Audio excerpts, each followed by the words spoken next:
Welcome to the Huskers podcast. Oh yeah!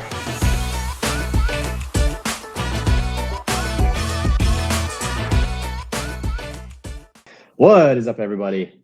Welcome to the Huskers podcast, and this is a 5-1 podcast. We are pumped to be coming off of a 2-game winning streak now.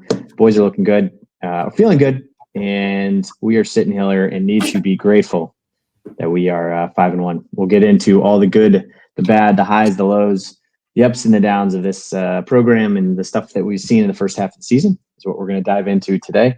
Mainly talking about Rutgers, but also want to talk about what we've seen in the first 6 games of the year and what to expect the next 6 games. But hey, 5-1, brother. How are we feeling? Really good. I mean, after what we saw last weekend, just the complete carnage and just the absolute onslaught of just like 5 of the top 11 teams losing, I was like, the door is open, folks. The door is open. That's all I'm saying. It's cracked. It's cracked, and there might not even be a light on inviting you to come in, but the door's cracked. Ooh, this team reels me back in. I was right on the cusp. I'm wearing the run the damn ball. I'm wearing if we die, we die from Matt Rule. But I was right on the cusp of bringing back out that this is the year. Right on the cusp of it. I'm not quite there yet because we can't punt the ball and we can't kick field goals and we can't kick extra points. But besides that, this could be something special. So let's jump into it in a second. First, guys, check out pipeline-turkey.com. Every bag that you buy supports the offensive line who is grinding through this thing the best that they can. We're down guys. We're down half the guys in this picture, but they're still grinding through it. They're playing as well as they can. Buy bags, support the boys up front. Every bag pays a royalty to the offensive line. Pipeline-turkey.com. Next slide. Let's check out that Huskers store. Oh, yeah, we're doing a lot of fun stuff. We've done tailgates. We've done steak nights. We're going to do a bunch of Pipeline steak stuff heading into Christmas season. So stay tuned. Pipeline-turkey.com. For the Omaha Steaks partnership. And then one more from the Huskers. Check out huskersstore.com. We got a lot of really cool stuff, a lot of good gear. And Pipeline Jerky is good. Thank you, Cornhusker Corner. Tune in, check it out. All right. So let's talk about this. I put this in because this is what we had talked about before the season started. Yeah. And I wanted to see where they were at. And first off, I always like to talk about just the high level qualitative stuff of watching this football game and how you feel watching it before we kind of get into what we saw and what the impact was. So a 14-7 win. So we need to obviously appreciate a win as a win. We're 5-1. We're feeling good. I will say there's definitely the fan base is feeling a little rocky at the performance and what they're seeing. I'm kind of switching into I'm into it mode, where I'm this is just how we win. And you sort of it is unbelievably stressful. But I guess here's what I was going to say, watching it, I thought with a 14-0 lead, the way the defense was playing, and the way that they couldn't really do anything. And then with the swirling wind, even with Dylan playing not as well, 14-point lead, I was starting to do the math in my head as we hit the fourth quarter. I never really felt that threatened. I did, obviously, once they scored with 4 minutes to go, there was an element of, here we go again, and all the one-score game stuff started to pop up. But they had to go 80 yards, and I just didn't I don't know. I was not I'm usually full meltdown laying on my back on the floor watching these games. This one I was kind of we're going to win it. It's just going to be ugly. And we did. You've gotten so much better. I'm proud of you. This is like watch it. Yeah. I mean, it's like a mental health issue, and you're just progressing through the steps, and you're reaching kind of the final levels of acceptance here. And it's good. It's good. It's healthy. I mean, this is what it kind of feels like to be an Iowa fan. I have to imagine. It's just you're just that was mortifying. I mean, that was. You're we're not even good. The second the game ended, I just went and washed my hands. I was just ugh. You're not even I'm not even sure if we're good. You're I'm not sure we're good, but you win every week. I don't know. It's you win, and it's the way we keep winning. It's even and I think I put a slide up here in a second, but it's we just don't score in second halves. But we're also never really threatened. We didn't score the entire second half against Colorado, but we were never never thought we were going to lose. We didn't score the entire second half here. And we're I don't know. I guess this is just what we do. We just kind of build leads in the first half and then just kind of hang on just for dear Yeah. life. This is like hang on for dear life. And we're just playing field position game. It's And the I end think of the roller coaster, and you're like, all right, I just got to get off the ride now. I think there's a little element too where there's this like I went in fully like Rutgers is good, right? Rutgers is 4-0. They're undefeated. They just beat Washington. They've got a really, really good running back. And so I went in with a mindset of like even when it's 14-0 or in the second half, and we're just playing the field position game. I was like, this is what we do. This is how we like win games. And I sort of got out of my brain this like, this is Rutgers. We should be beating them 56-0, which I sort of felt like we probably should have. But also, I think once you kind of get past that, you're like, this is just a hard fought Big Ten football game. I don't know. It made it more enjoyable to be like, great win, boys, even though like we didn't have a first down in the second half and we can't punt or kick. Yeah, it was. I mean, I was glad to have some highlights. The second half offense just felt like it was a. They also felt, I think, the same way you did. They didn't feel threatened, so they were just like, Yeah, we're going to pack it up. We're going to pack it up here. Let's see what these guys can handle. Let's get into some stuff. Sorry, I pulled the slide down, but the I think that's kind of want to touch on this. That there was that, just like you said. I mean, in a weekend that Alabama lost, Tennessee lost, number 4 Tennessee, number 9 Missouri, number 10 Michigan, number 11, like basically everybody lost, and they lost in egregious fashion. I mean, Alabama losing to Vanderbilt is like probably the biggest upset in the last 10 years. I mean, a lot of people are comparing it to like App State type thing. I mean, Tennessee wins a surefire, loses a surefire game to Arkansas. They should have won. Missouri got blown out. Michigan looks like they stink, and USC lost. So like, it is, Rutgers wasn't great. But I think we're kind of discrediting them because I think we made them look worse in the second half. And I think they beat Washington, and then Washington turns around and wins a big game this weekend. So, survive in advance, just kind of 5-1. I don't know. It's hard to complain about it. Yeah, no, 100% agree. I mean, like you look at this list of teams that lost, and it's like, a lot of the who's of college football. Tennessee losing to Arkansas, who was unranked. Bama losing to Vandy, who was unranked. Michigan losing to Washington, who was unranked. USC losing to Minnesota, who was unranked. Yeah, crazy. It was just an absolute murderer's row. So, I think that like this team we have to admit that we are a flawed team, and we have to fix those flaws and keep trying to fix those flaws. The only concerns that I have is that special teams has been a flaw for like the better part of my adult life. I mean, I think to be extremely clear, like unbelievable. Let's get in some flaws. I mean, I guess. Let's start. Yeah, this is what I tweeted this like earlier in the week. Like, it is insane. Like watching this team where Rutgers first half 14-0, second half don't score at all. Purdue, we don't score in the first half at all, 0 points, followed by a 28-point second half, and then Colorado, we start 28-0, don't score a single point. And it's like, I think as most Nebraska fans, and I think if you're hearing it, it's like, if you just play 4 quarters of Colorado football, you win this game 56-0. If you play 4 quarters against Purdue, you win 56-0. Like, it's like there's these games where like it's there. The drives are in there, the plays are in there, the defense is in there, but it's just weird that we're like, do we have to sit through the goose egg? Can't you just kind of, kick a field goal or something? Yeah. Yeah. Well, actually, it was pretty nice to not kick field goals. That's true. No field goals. No field goals. Instead, we murdered our punter. It actually made it a lot less stressful of a game. It was just, yeah. I mean, well, it's plenty stressful with like just the punting game. I mean, Bushini's playing. He just played. I couldn't even tell. Like by the end of the game, he was definitely a hero.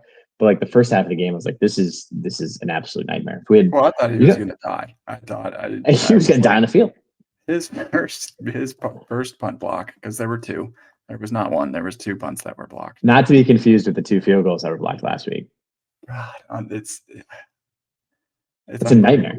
It is a complete nightmare. It is like totally not explainable in one simple sentence. It's like, just do your freaking job. Like, special teams just comes down to like, I guess like the best way to put it is that we would be a very good team, I think, if we just had average special teams. Like not even a unit that like returns punts and like returns kickoffs and like and takes them to the house and like blocks it, but just don't be a net negative. You know what I mean? Like just think about how insane that game was. Make some kicks.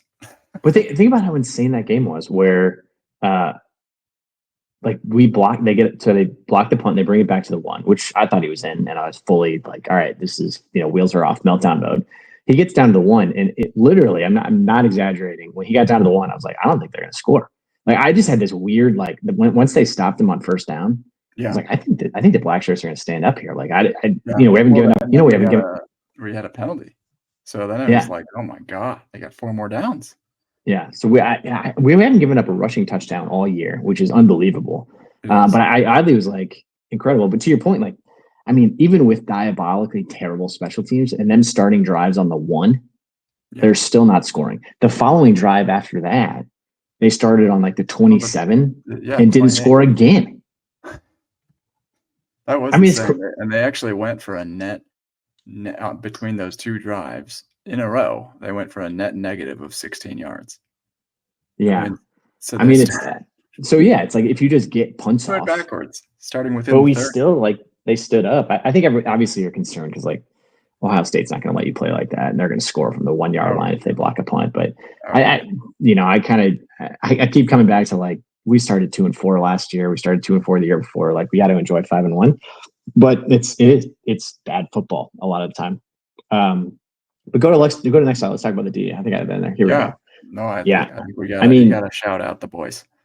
The Cia Wright is on. He might be. I don't know. Is he better than Tommy Hill? He is making a serious case. Like, and I think he gives me a lot of like hope for the second half of the season because we're going to be playing the best passing offenses that we've played. He's been playing really well. Good shout out from Cornhusker Corner here. Follow Cornhusker Corner on YouTube. Riley Van Poppel being the difference maker. He did. Yeah, he actually like broke through their defense on that goal line stand. So you're right, is playing really well out in coverage. He had another couple pass breakups. He's already, I think he's actually already our team leader in pass breakups. He started like 2 games. Well, he had to pick him opposite Tommy Hill, who's supposed to be coming back like fully healthy after the bye week. Like that excites me going into. Oh my gosh! I mean, that's like Prince Amuk. That's like Prince Amukamara and Dennard, like Fonzo Dennard level of like 2 lockdown corners. Yeah, so you get the highest graded cornerback in the entire country on our team was a backup 3 weeks ago. So I mean, that's exciting. And then James Williams, like, good Lord, he's had 2 sacks in back-to-back weeks. So he's the team leader now in sacks. He's tied for the team lead with 4. I mean, I think I rewatched the game. I rewatched the game on Sunday or Monday, and he had like, he almost had 4 or 5 sacks. Like, because he had 2 more hurries as well. But he had 2, like, I think the one at the end of the game-winning play on 4th down. I think he like that wasn't considered a sack or something. It was like pretty much sack in my book. Like, I think one of his sacks was like the quarterback gained 1 yard or whatever. But he comes off the edge so quick, and he's such an interesting looking kid because he's clear. I think he started playing football late in his career. I think he only started playing when he was like a senior or junior or something. He was recruited late. He was the recruited walk on by Rule. He was discovered at basically one of our camps. Yeah. But you can tell he's kind of green, but he just like sprints and he's so fast off the end. He's not as polished or as big. He's probably needs like 25 pounds to be a true dominant force. But he's so fast. Yeah, he's getting in there, and he's been like disruptive, and that's absolutely what we have needed because we've always thought like, okay, Jamari Butler, like this is his year. He's our guy that's going to get to the quarterback, and then obviously Nash and Ty, but another nice surprise there, and like that's just adding kind of tools to the defense that is really kind of coming along in these last couple of weeks. My concern after the Illinois game obviously was like Illinois didn't like dominantly run on us, but they like situationally ran on us, and that was a little bit of a concern in those like kind of tight situations, like 3rd down running and stuff, and couldn't get off of the field. It's now looking a little bit more like a blip, and like we're getting back to things. I think Illinois is a better team than Rutgers now. I mean, just watching that team and Ethan Kaliak, whatever. I mean, what a mess. Not gonna work here. What a mess. This guy, he's like He was not good. He's never thrown for more than 55% on Nebraska in his 3 performances. His QB ratings have been, not good. Well, read this one from Ben Stevens, friend of the pod. Shout out Ben Stevens for always hyping the Huskers. But I thought this was like one of the better stats of the day. It's pretty impressive.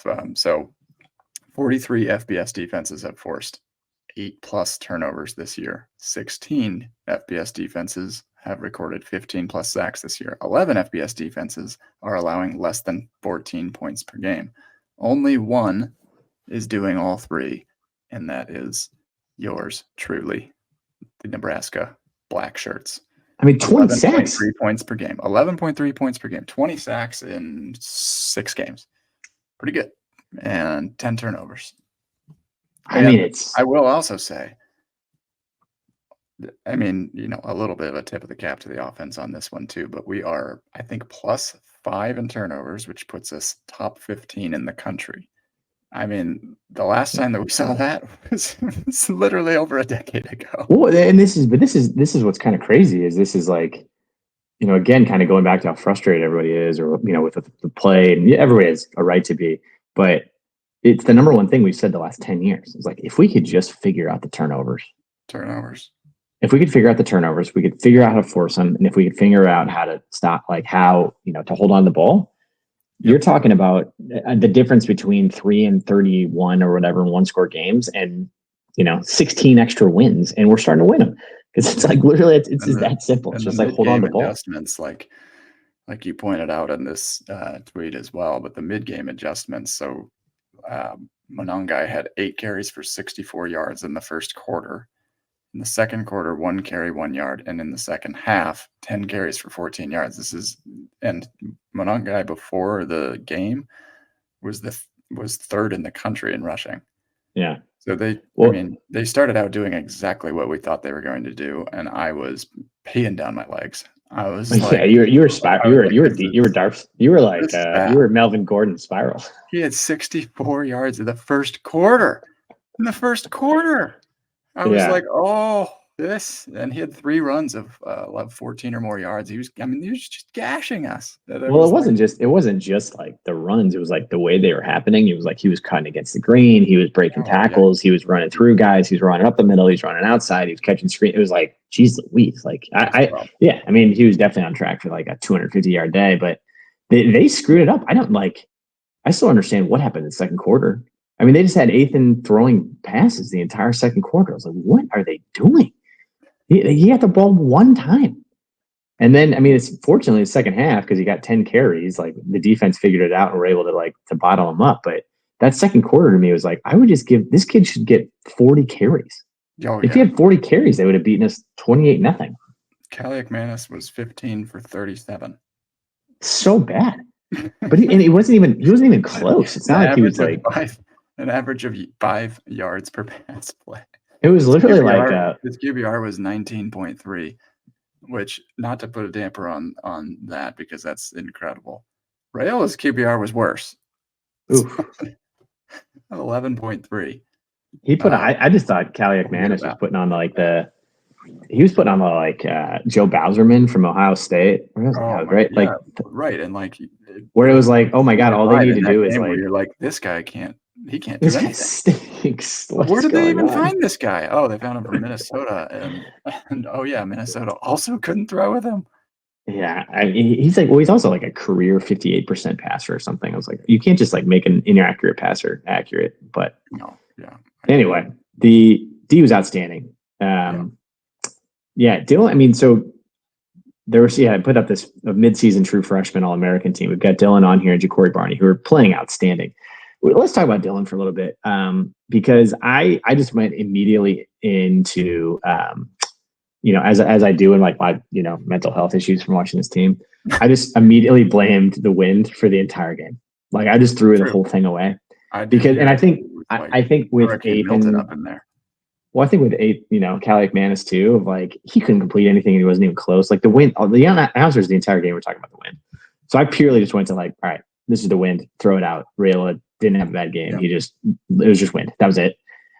I don't know. What do you think? Was there more to it? Like he couldn't hit any. He couldn't hit right. anything. He was throwing ducks. He was throwing like. I mean, we've got on the screen right now, like the midseason true freshman All-America team. Dylan Raiola is the headline quarterback, and I still agree with that. Like for a freshman, for sure, he's been the best in the country.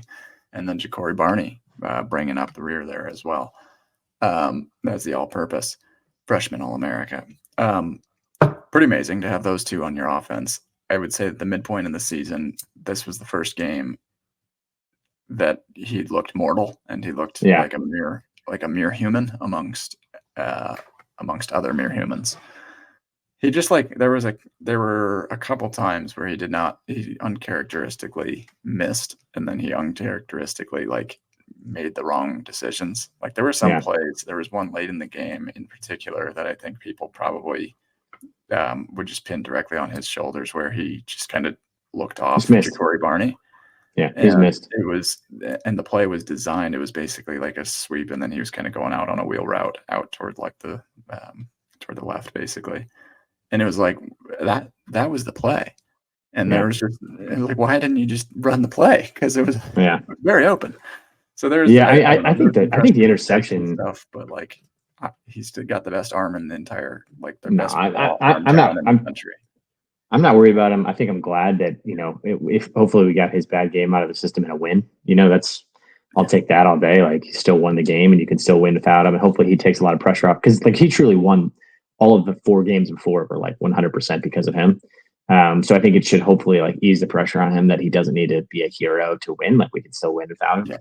But I think the confidence, he hadn't really thrown an interception all season. The other 2 were touchdown passes that were ripped out of our wide receivers' hands. So it's that was a bad interception that he didn't see. And I think Schiano had schemed up a pretty good defense that was getting him kind of, he was pretty thrown off with that. And I just think his confidence hurt from that on.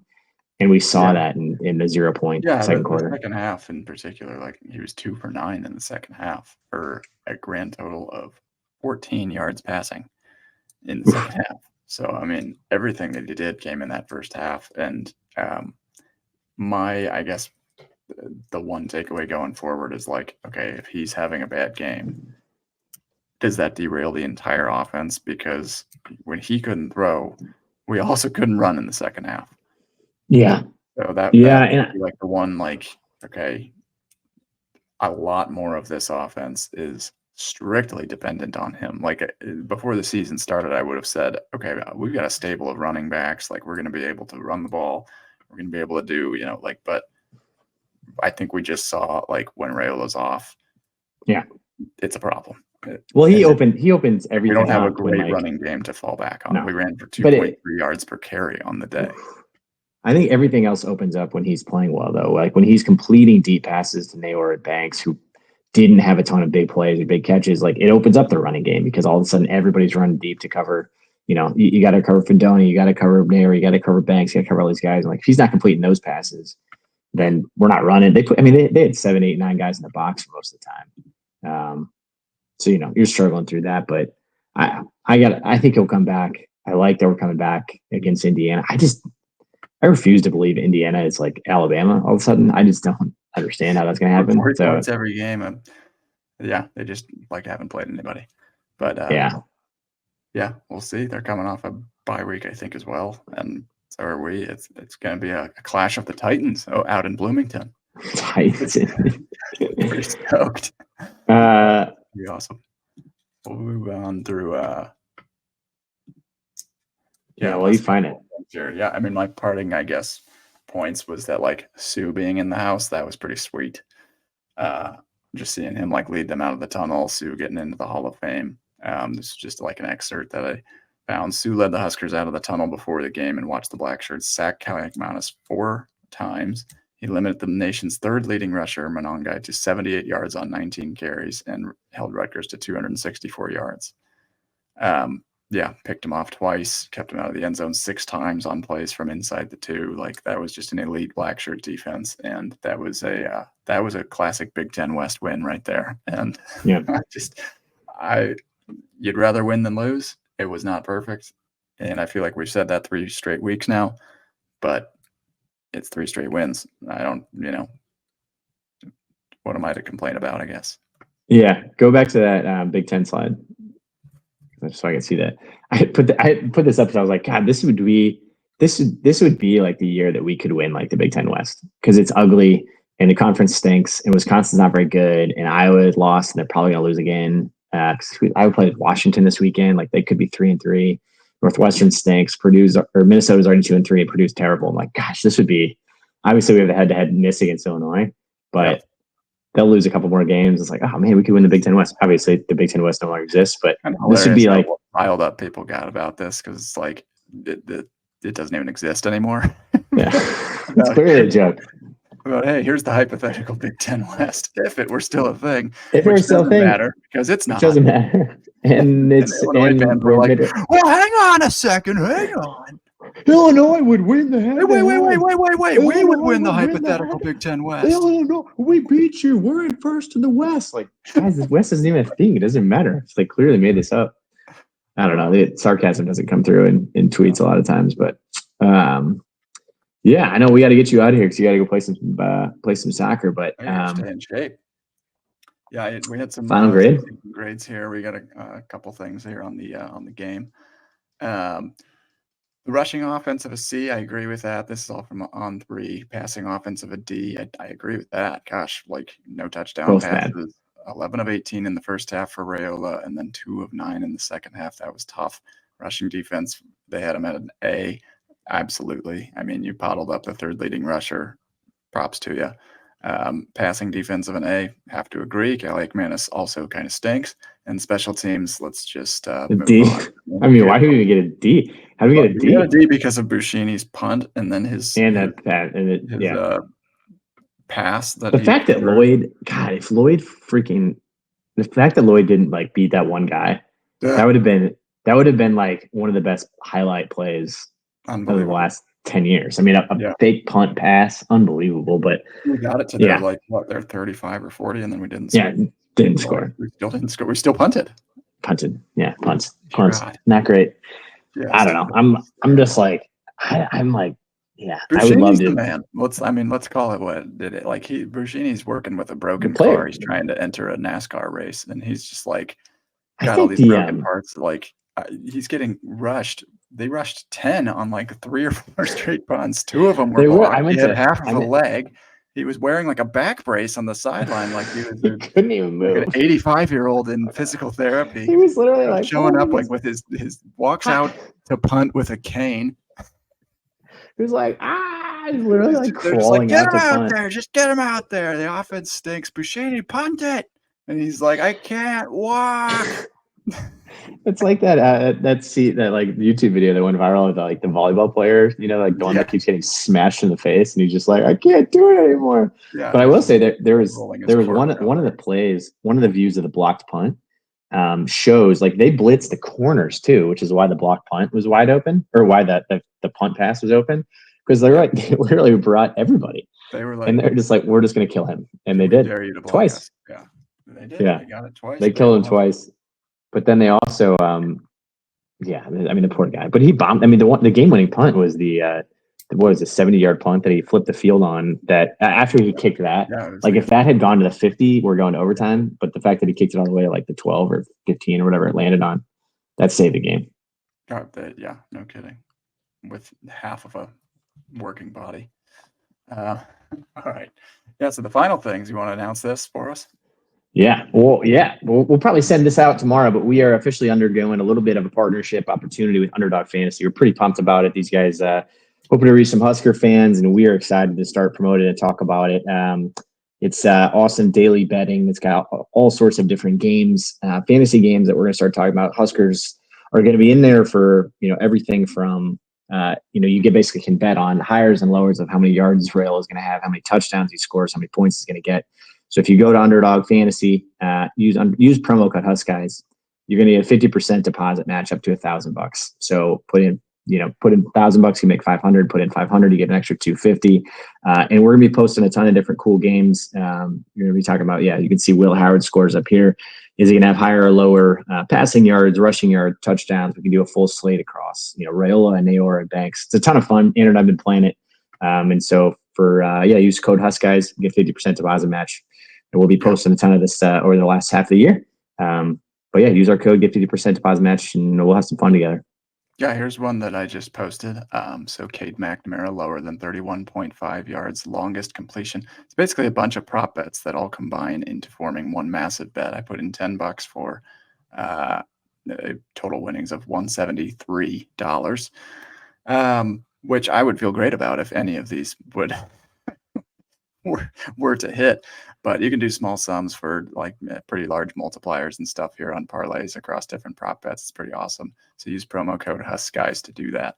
How do we feel about this one? Let's at least give me one quick analysis here. I got Cade McNamara lower than 31.5 longest completion. He's been easy, very slam bad. dunk.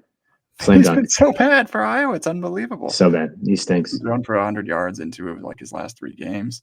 Hank Bachmeier, I have him less than 1.5 passing touchdowns for Wake Forest against Clemson. Great. I feel good about that. Great. About that. He's been a good quarterback, but Clemson's defense. Yeah, are you lower on all 5 of those? You're a mean. You're a mean. Yeah, this is my lower prop. I've got a higher prop on the other side. Luke Lachey. You're just cheering against everybody. Offense. Luke Lachey, Iowa. I've got him at less than 32.5 receiving yards. I think reasonable because he's an Iowa player and they don't like to move the ball forward. And then Kyle McManus, after I watched that performance, I'm going lowers on him all day on just everything. I went lower than 159.5. Who do they play? Passing yards against Wisconsin. Yeah. I don't like that Monangai one. Defense. And Monangai less than 100. Well, I figured, if we did it, less than 105.5 rush and receiving yards combined. I don't like that one. I like all the other ones. That is because Wisconsin's defense is solid. They're probably not. They're a solid defense. They really are. And their rush defense is solid. Rutgers had a couple of key injuries and stuff. I just don't think that they're going to be. I mean, if they trot out the same offense they just did against us, those are going to hit.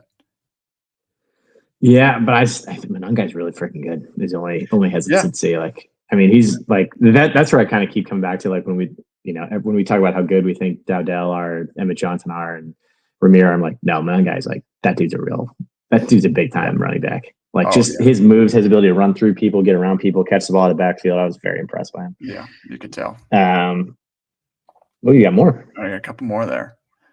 So they're handing out some free promos, basically. So Brock Purdy over 0.5 total passing yards. Duh. So you lock that one in. And then I'm comboing that with the Deebo Samuel higher than 12.5 rushing yards. I think without McCaffrey, they still try and get the ball in their playmakers' hands. Deebo gets a couple carries a game. And then Zach Charbonnet. This is the Thursday night prop. So I got higher than 14.5 rushing yards for Charbonnet. He's backing up Kenneth Walker, struggling to get touches, but I'm going to take a flyer on it.